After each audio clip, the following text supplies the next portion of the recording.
Just after dawn, leftist guerrillas who control much of the countryside here attacked a beer lorry out on the open road, a typical economic target designed to disrupt supplies. But a mile down the same road, rightists had attacked and horribly mutilated 3 men from the nearby town. People in passing buses simply stared and accepted it. And this is what the note left with the bodies reads: "Don't come back because we know about your actions, and what has happened to these people will happen to you." And it's signed EMN, which is an extreme right-wing paramilitary group. This kind of butchery, which is generally the activity of those on the right wing in this country, is the sort of thing which can be found on any roadside throughout El Salvador at this time.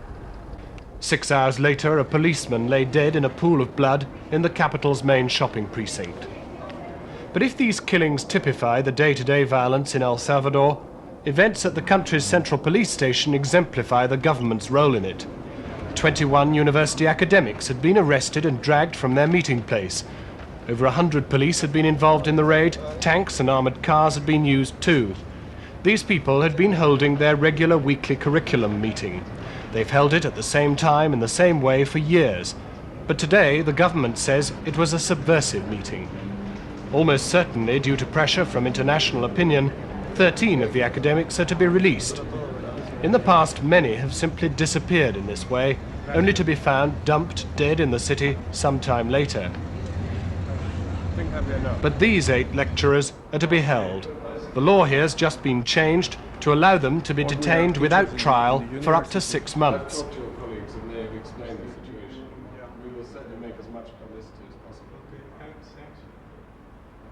This man is the rector of the university and is thus regarded as a dangerous intellectual.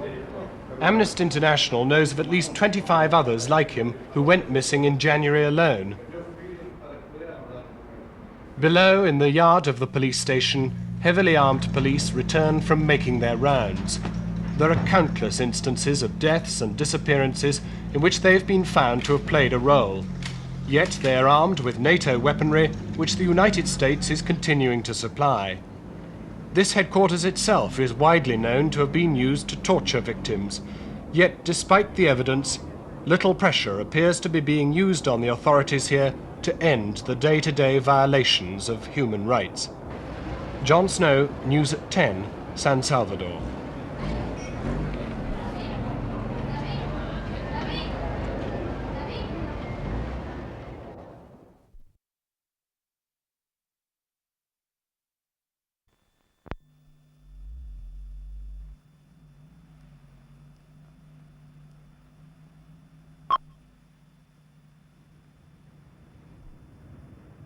The poor in El Salvador are very poor, the majority housed in shanty towns like this one in the heart of the capital. 70% of the children under 5 suffer from malnutrition. 1 in 10 dies at birth. And mothers give birth to an average of 6 children each. Hence, El Salvador has the highest population density in Latin America, a population which has been ruthlessly exploited for more than a century by a tiny handful of very rich families. They live up the hill 2 miles from the shanty towns in palatial residences, walled and barred from the civil war which is tearing the rest of the country apart. Until 18 months ago, about 30 families here controlled 60% of the land. Rolling farmland like this at La Lavora, near the Guatemalan border. A farm of 3,000 acres that produced coffee, rice and sugar. But although the owner, a 75-year-old millionaire, still lives beyond the bougainvillea in the heart of the farm, it now belongs to his workers. The junta that took over recognized that if poverty was to be undermined here, the land upon which they worked would have to be redistributed to spread the country's wealth more evenly. Agrarian reform had been the battle cry of the left, and suddenly, under Senor Cordoba, the junta's Minister of Agriculture, these women and their families were granted membership of farming cooperatives, and for a moment it appeared that the steam had been taken out of the guerrilla war. Classrooms opened up for the children who had previously gone without education. 40% of the people in El Salvador can neither read nor write. This cooperative is now rich enough to employ 2 teachers, and the state matches with 2 others. These children and the cooperative they live in are though only a model. For despite the tranquility here, 50 miles away in San Salvador, the architect of their prosperity, Senor Cordoba, was gunned down by rightists 4 months ago.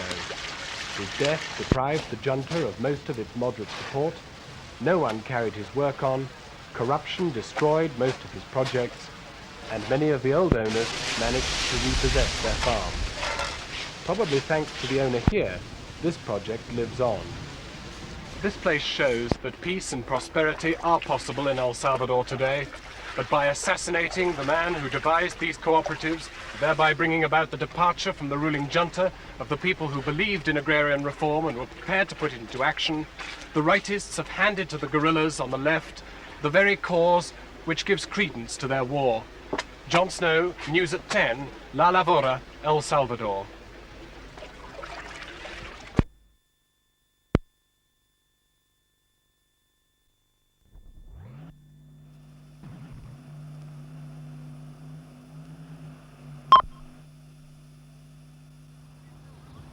"15-year-old guerrillas guard the entry into San Lorenzo. The rebels have held this town for 3 months now. In the wake of repeated attempts by the army to regain the place, most of the civilian population has fled. A few children are left, some unaware that anything beyond civil war exists. Of 50 or more guerrillas who hold the town, only a handful are older than their teens.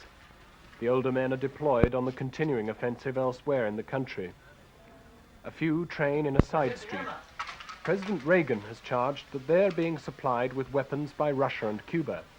His administration explains the fact that these guerrillas have American weaponry by saying that it comes from old American stockpiles in Vietnam and Ethiopia.